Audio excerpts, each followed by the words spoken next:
Hey everybody, I'm back just with a bit of a bolt action update on my officers and my roads that I'm working on.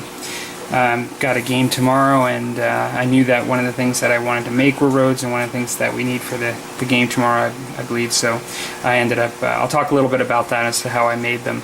But in the meantime, I did get my NCOs and my lieutenant finished, and so these are the troops that you guys saw last time.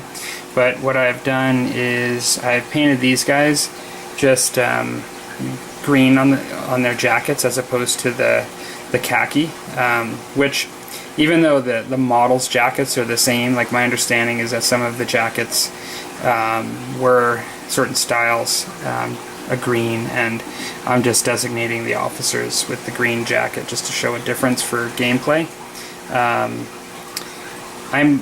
I kind of like doing things historically accurate when possible, but I'm not like a World War II buff per se. Like, as for those of you looking even at my comments, I've had folks, give me, good kind of pointers on where I made some mistakes. And so, yeah, if it's not completely accurate, it's still an American color, I suppose.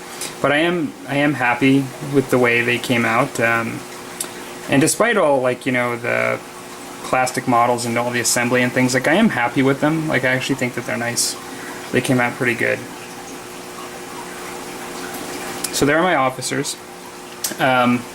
What I did for roads, I followed a tutorial from the internet and used essentially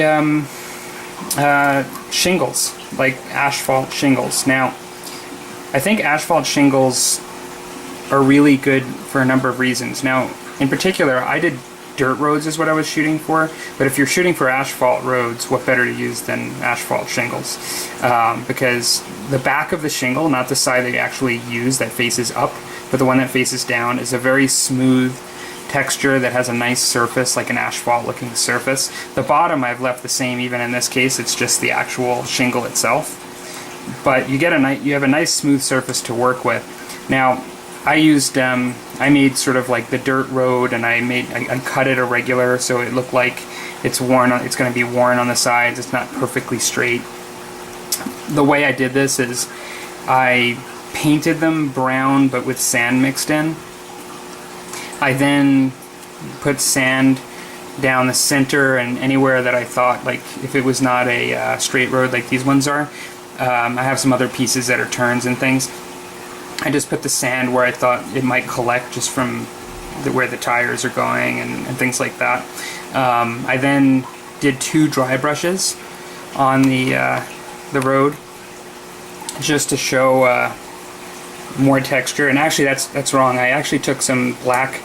I used craft paint. I didn't use like an expensive miniature paint on this, but I basically took black craft paint, and I took a little bit in a cup with a little bit of dish soap, just a very small amount, and then filled the cup up with water till I got a nice thin consistency, and I did a black wash before I did the dry brushing.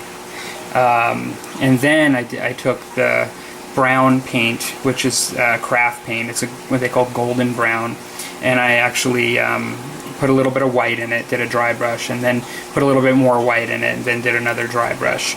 And then from there, I took just 2 types of green flock and basically just put them in various spots just to show some, growth in the dirt, where stuff's starting to grow, where the tires aren't going. And then finally, on a couple other pieces, I just put some, like, they're flowers, but I'm just going to count them as dandelions, like weeds or something. And there you go.